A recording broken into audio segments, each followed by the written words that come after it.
What's up, house flippers? Today's going to be an interesting day because I've got all of your questions. So I went through a bunch of the comments, and Hard Money Joe and myself, we are going to answer all of your guys' questions. In fact, this is probably a new segment that we're going to do where we're going to go through a lot of the comments and then help you guys to answer those questions, get you off the ground. We've got a lot of really cool things coming, all free to you guys, super valuable. So you guys really want to make sure you stay tuned for what we've been building for the last few months, especially Hard Money Joe. But what I want to do really just right out of the gate is get after it. I got a bunch of these comments, and Hard Money, I need you to help me answer these. And guys, real quick, if you're new here, my name is Jackson Wilkie with the Ground Up House Flipping. I started house flipping, December of 23, I think it was. Goes fast, huh? It goes super fast. And it's crazy reading some of these questions and being able to answer them and reliving back where I was. But this is a channel to help all house flippers, right? So if you are thinking about starting or you've been doing it, we're going to have all the resources, but we don't sell courses or any of that crap. We're not gurus by any means. I've just been documenting the entire process. So a lot of these questions come up. First and foremost, Hard Money. Rec Bala 78 talked a lot to a lot of lenders and wholesalers, and I still have one question I basically can't get answered. How much money do I need to start?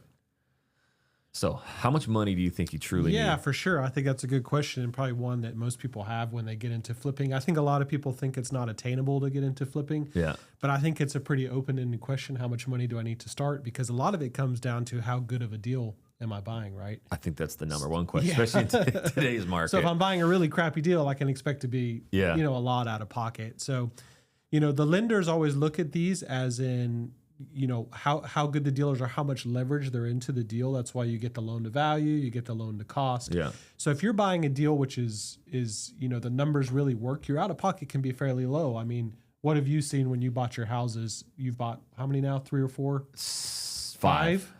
So across the 5, what would you say your cash to close on each one has been? So they've all been in that like $12K minimum, probably. No, I think $10K was about the lowest one, that small little Baytown one. Yeah.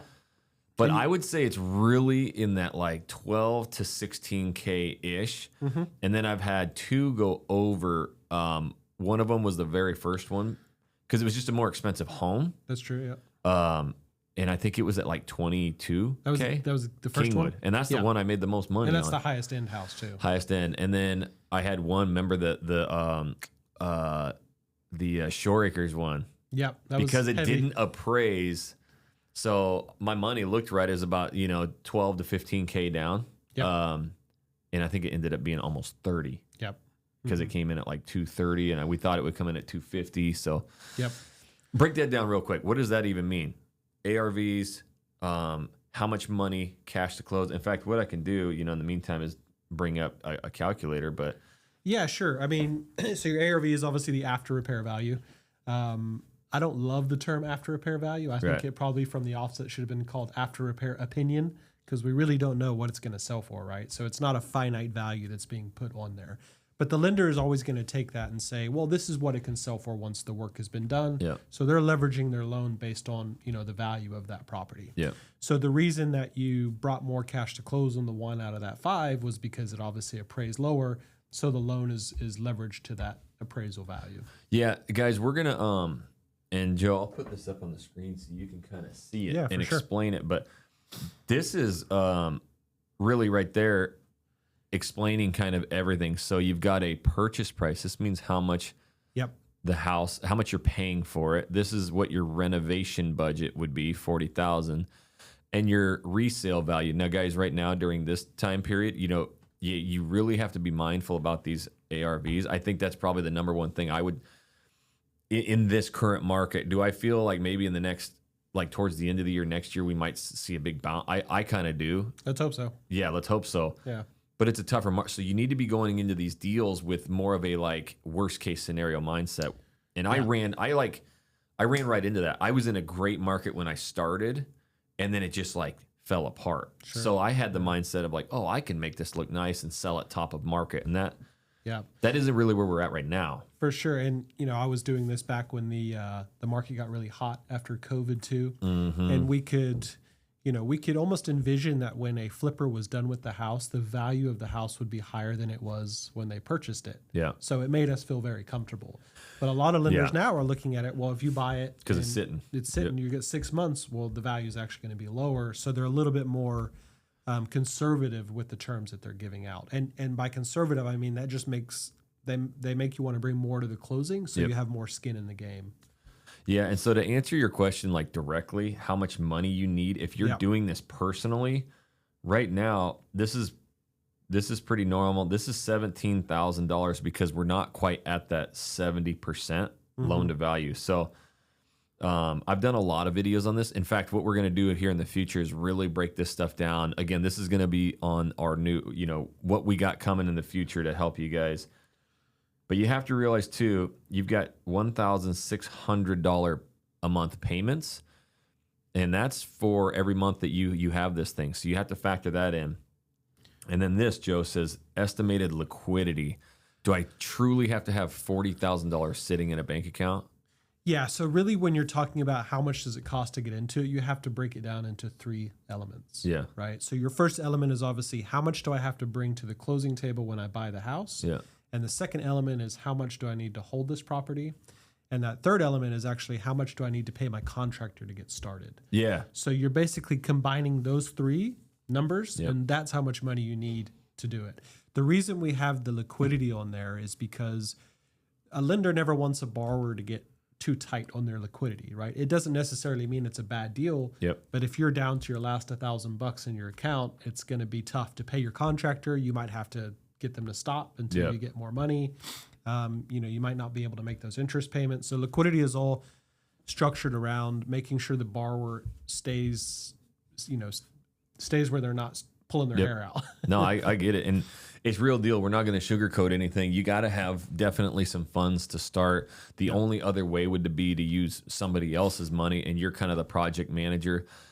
It's definitely a way to do it, but that would kind of terrify me. Yeah, for sure. And as you grow and develop, and there's different ways to secure capital. It's the same thing as if you have a great deal, then somebody is going to lend the money on it because they can see that and say, well, if I'm only leveraged to 70% of this deal, I'm pretty safe. Yeah, for sure. All right, we're going to get to another question here. And again, I pulled all of these from the channel, guys. So on this video currently, just comment down below your biggest questions you have, and we'll try to do these every week and get to 3, 4, 5 of these questions. And this is the first time we've been in the studio. I know. It's pretty awesome. We're going to, what you guys think? Let us know. Yeah. Half Flip says, I'm in your shoes. I'm actually retiring from a state job and have free time to start, but I'm just hesitant to lose money from not knowing. So I've been wondering, should I get my real estate license? My wife's already an agent, so just not sure how to start. This is like exactly why I started this YouTube channel, because for 2 or 3 years, I just was stuck in the mud. I didn't really know how to get going. So my first recommendation, if you haven't, literally go to video 1 on this YouTube channel and watch them through it. There's probably been 1,000 people who have said, I've watched every video. Oh my gosh, this gave me the confidence or the knowledge, because I was just like you. So I had no idea how to start. I can't tell you, how to get started. It's really just a jump in type of moment. You gotta and you gotta go. We were just sitting down talking before this, because I was like, the very first one, I didn't know what I was doing. If you watch it, there's a guy who's like walking behind me, kind of creeping me out, and ends up being a hard money lender that he knows very well. So you walk these properties. Here's my exact recipe. I did a video on this actually at one point. Just start going to Facebook groups, find wholesalers, find distressed property, and they'll have a lot of showings. Hey, we have a showing coming up. Just start walking those properties. You're going to meet contractors, you're going to meet other flippers, and you're going to meet a lot of hard money lenders. That's going to be one of the best scenarios for you to just start figuring out, what those things are selling for, what kind of lenders are out there. Yeah, the power of networking. It's funny you say that. I went to walk a house yesterday in the Heights, which was a listed property. It's completely dilapidated, and we thought we'd go and run some numbers, and I ran into an agent, and he sent me a loan this morning. So it's really, it's really powerful to get out there and, walk and network and meet Yeah. people. But I also really like the question of, do I need to get my license? We get that all the time. New investors always ask us, should I get my license? And from this, this comment, it sounds like his wife has a license. Yeah. I think there is definitely some benefits, especially if you're scaling. Oh, yeah. You're saving that 3%, which on a $400,000 or $500,000 house, that adds up pretty quickly. Yep. But I don't think it's the barometer to getting started. I think people always say, do I need to get my license before I get started? And absolutely not. I think if you partner with someone and have a good person in your team, they're going to provide a lot of benefit to you to get started. So here's the super advantage, and you don't have to truly be licensed probably to do this since your wife is, but if you wanted to get licensed, I'm here to tell you right now, my goal kind of going forward is making the relationships with the real estate agents. That's the best deals you find besides you finding it personally yourself. Wholesalers, you can sometimes get decent deals, but a lot of times those numbers are I'm finding literally lately, I can't buy anything. These wholesalers they got the price is too high. Yeah. They got so many buyers, it's tough to get in, but the agents, right?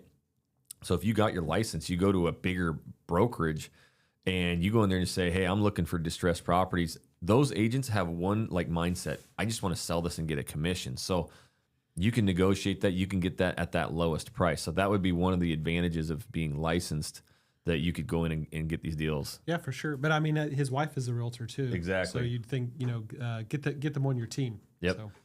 All right. We'll get to check the MLS. It's obviously good to have it. Yep. To not have to rely on somebody to always send you, new listings.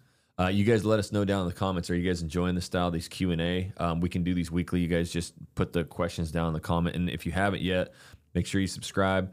I do a lot of vlogs and tours. I tour these properties, put offers in, work with wholesalers, work with hard money lenders. I break down the calculators. I break down the renovation budgets. So again, if you are looking to get into house flipping, I have documented this. So this isn't just a bunch of random videos. It is from day one to where I'm at today. It's like Netflix documentary of house flipping. So literally start at the beginning, and almost every their question will be answered.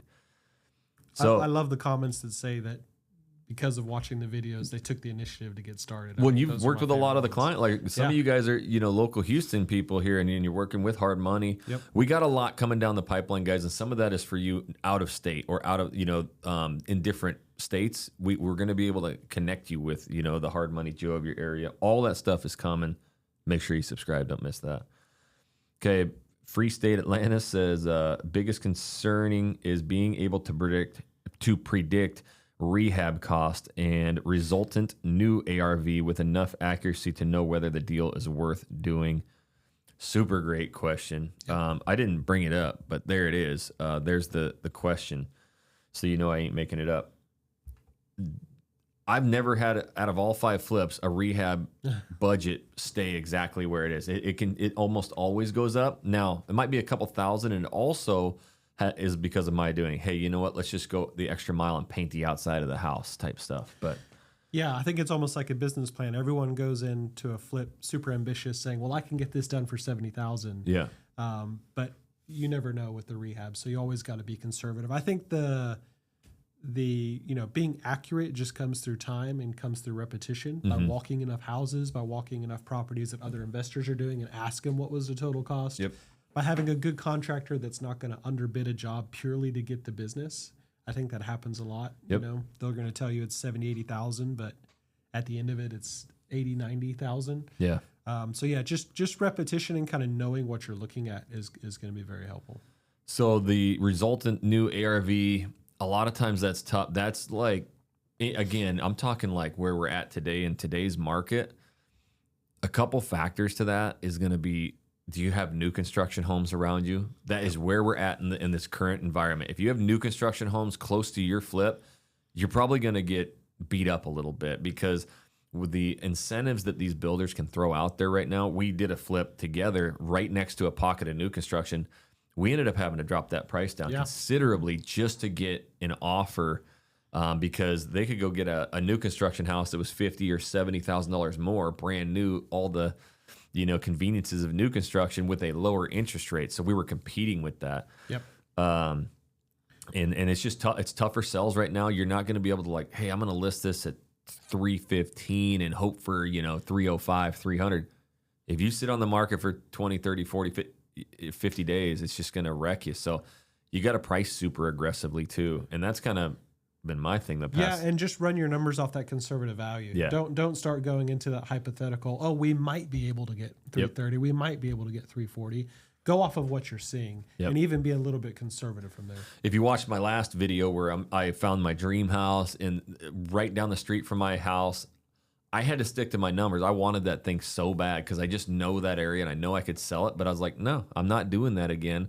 I'd rather say no to 5, 6, 7, 8 bad deals to find one good one. So rehab costs are just you gotta take these multiple contractors in there, get renovation budgets from them, and just break it down. I'm not a Excel spreadsheet guy or an organized guy, but I've learned over time, if they're going to go do that bathroom, it's like $8,000 at least. If someone comes in at 12, 15, they're way too much. If they come in at $3, $4,000, they're just underbidding it and they're going to screw me in the back end. So like you kind of have these ranges where you understand. Yeah. And different markets have different ranges. That's why sometimes I'm hesitant to just say exactly what a cost is here in Houston. Yep. We can give some guidelines to what we're seeing per each line item here, but you always want to check in your local market what it's costing. For sure. Okay. We got a couple more questions. For me, I'm 20 and wanting to get off the ground floor and invest into my first house, but not knowing people and not having money, I feel stuck because I don't have the proper guidance. What is somebody who's like brand new who doesn't have the money? Like, what's a good avenue for them? Yeah, that's a great question. And I think it's awesome that they're 20 years old and taking the initiative. We have a couple flippers here who are 19, 20 years old. And what did they do? So they found the deal. First, they got the education. They kind of knew what they were doing. Okay, they found the deal. Like, what does that mean? They found the deal. They found a deal where the numbers work. So they became almost like a wholesaler? Well, so they had no money to get started. But they knew this is what they wanted to do and get into it. Yeah. So I mentioned to them that if you find the deal, the money will follow. Right. And that sounds crazy, right? But if you go out there and you find a deal which is 60, 65%, and you brought it to me here in this market, well, I would probably partner with you. Right? Because it's too good of a deal to pass down. Yep. So it's a way of getting in there and finding somebody who might have the capital to get started with you, or might have the knowledge to get started with you. Yep. You could go to a mentor and say, hey, if I bring you this deal, can I have some equity in this deal? Or if you brought it to somebody who's got a bit of capital, then you might say, well, you're funding the project, but you have equity in the deal. So there's many ways to skin a cat. Yeah. But yeah, finding that deal is the most imperative. So to like kind of bag that all up, you need to no, because I like to think from the perspective of like I'm still a rookie at this. It's scary for and sure. You've done so many, and I come from it like, man, I couldn't imagine. But you got to first get like knowledge about your market, and I would kind of focus instead of doing like all of Houston per se or all of Chicago or whatever. Find an area that you actually like, you would like to flip in, and then start understanding that market. What are properties selling for? Yeah. Drive around, walk around, start seeing these properties that are, in bad condition. Try to get, some kind of conversation going with that owner. And that's going to help you to understand whether you've got good deals or not. You got to figure out, and you can do it through Zillow. Like I know my area now so well because I'm on like HAR. Yeah. Every day. So I used to think, I'll never learn. Every week I just kind of get on there and I see what's being listed, what's not. I almost know once a property is listed, I'm like, oh, that thing is priced too high. Yeah. It doesn't look good. That thing's going to sit forever, right? So that's a way that you start getting knowledge. And then from there, again, you can ask real estate agents, hey, do you have any off-market deals that you can't move or sell? I have a connection. You can say this. I have a connection who buys cash. They're looking for deals. Once you get that property, either from the agent or yourself, then yes, you find a local wholesaler. There's a lot of people buying deals right now. You find a hard money lender, they can connect you. And that is a way that, you could go in and you could partner. They'll do all the heavy lifting. You're just there working the deal with them, showing up, learning it. And man, you could profit on that at the end of the deal. Yeah, I mean, if you're in the very, very beginning stages, if you're still in that kind of frightened, I'm always frightened. I'm still frightened. But you make a point. Get out there and walk as many as you can. I would even go on the MLS and find some distressed houses that might be sitting there, call a realtor, find a mentor, walk it, get a contractor to come, start piecing together numbers. Over time, you're really going to start to figure it out. Yeah. And I wonder if you could almost like post, to like Nextdoor or something like, hey, I'm a young cat looking to get into real estate investing, want to just, follow somebody around. I bet you'd get people too, like, hey, I'll work for it. I'll be a runner for you, whatever kind of information, they need or help they need. Something how many neighborhoods do you drive through where you're seeing a house being rehabbed? Why don't you stop in there and see if the investor's there? No doubt. And be like, hey, man, take me under your wing. I'll do anything for you, right? And I'll come. Yeah. It's not going to come free. You might have to do something. But if they can take you under the wing, they're going to teach you everything you need to know. It's crazy how many, like, I met through this process so many like 22, 24, 25-year-olds who dude, they're doing 12 projects at once right now. And I'm like, you guys are once they figure it out, once it clicks. Yeah. And it's usually the ones that just went all in. They just they hitched themselves to somebody and said, you don't even have to pay me. I just want to learn what you're doing. I just want to follow you. Maybe if you're younger and you're good with social media or video, you could film their stuff for them or whatever. And that's your value add to get with them. But that's going to be your best basis with no money, no knowledge. Just start attaching yourself to somebody doing it, offer them some kind of value, and just, sit under their wing. And the world is changing. Back wholesale early days, it's all about direct mail and knocking on doors. Yeah. Now it's an 18, 19-year-old kid in their mom's house figuring out, how to market to these homeowners online. For real. Okay, we got a couple more here. Again, you guys comment down below on this video. Let us know your questions. Support team says, biggest challenge now is figuring out, let's see, how each money is. Okay, I can't quite read that. I don't know why I screenshot. I think I screenshotted the wrong one. How much money I'm going to need in my bank account at the time of getting the loan, and also the rehab calculations.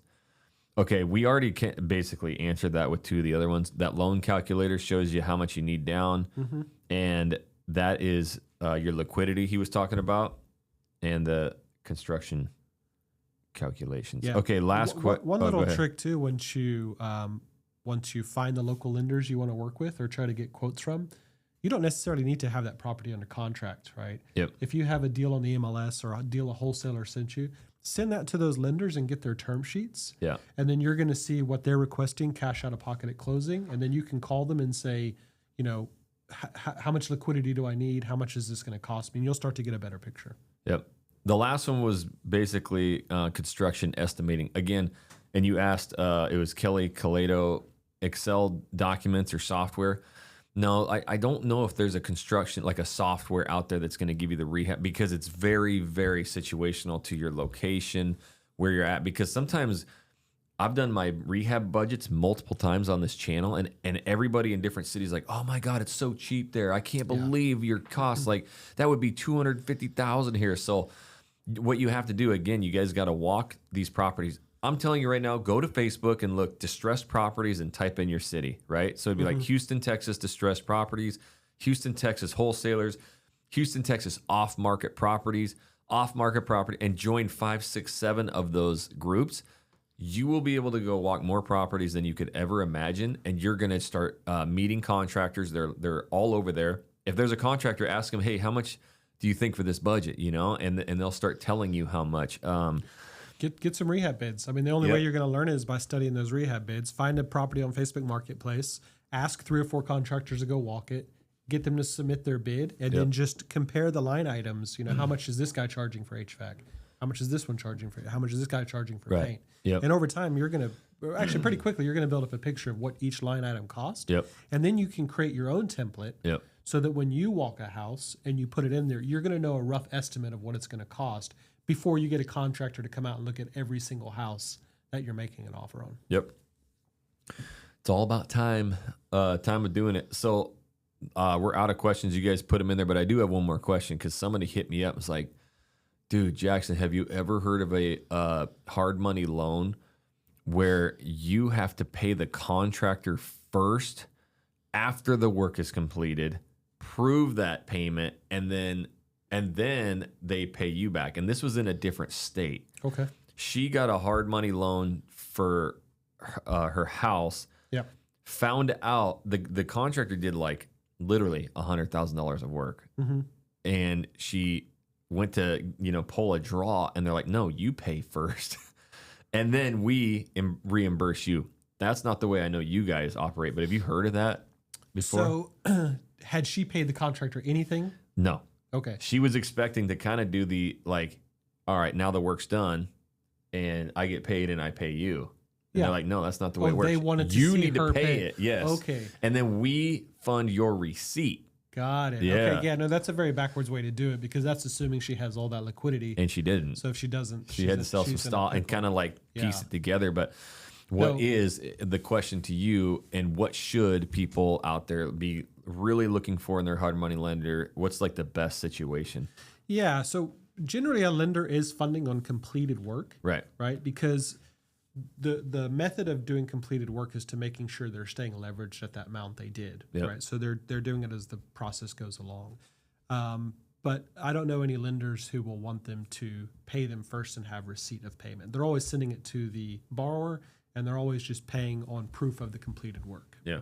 So, and most lenders are varied in, what's their minimum draws. Like for us, we'll do a 5K minimum draw.